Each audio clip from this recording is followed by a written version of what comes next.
Ed, are you in charge now of processing President Trump's pardons?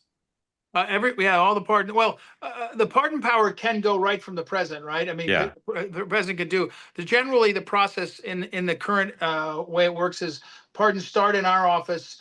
They go to the DAG, the Deputy Attorney General, Yeah. who has to look at it, and then they go to the White House counsel. I actually think, I don't know why we have 3 different stops before the president, but that is the process. So, but all of them are originating with us. And Alice Johnson, this famous, wonderful lady, is the pardon czar, and I work closely with her. So we are. It's funny, Mark, and now we're talking DC. All of a sudden, people that didn't know my name when I was U.S. attorney are calling me up because they got a friend who happens to be a multimillionaire who wants a pardon of whatever or whatever. And but we also have this massive number of applicants of people who are usually currently incarcerated, who have, served 20 years and they've model prisoner and they'd like to get a break. And so it's a really interesting position. But yes, we are processing them. So President Clinton famously did some pardons at the end of his administration that were not properly vetted.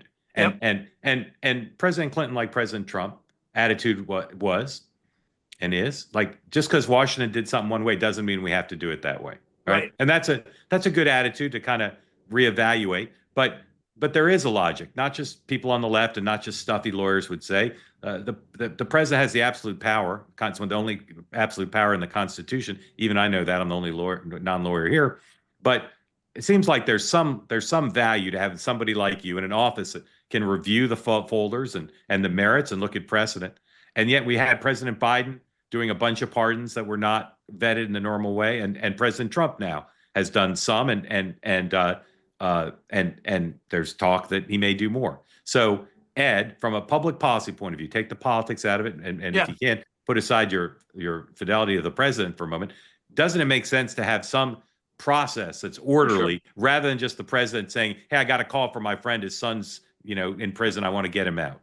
Yeah, for sure. Look, and also, Mark, because government's so much bigger, it's better for the public and the citizens to have predictability, right? To understand how the process works. It's more, Mark, I've been using a phrase for a few months now. I said, when Reagan said trust and verify, now today regarding our government, it's distrust and verify. The starting point is too much distrust. I think predictability, having a process that everybody can see and understand, is good. I don't know whether you need 3 or 4 stops along the way. I don't know whether you need that much, but I agree with you. And I think as a matter of also, cover your tail, you want to do it in a way that you can say this is really defensible and smart. And by the way, Mark, though, let me give a little bit of news. People aren't paying attention. The Pardon Office now is the place where we will, in the next 18 months, return the Second Amendment rights to a universe of Americans who lost them, and over the last however many years. And the pool is 25 million people. Probably most of those won't be eligible, but you'll be able to apply for your Second Amendment rights and get them back.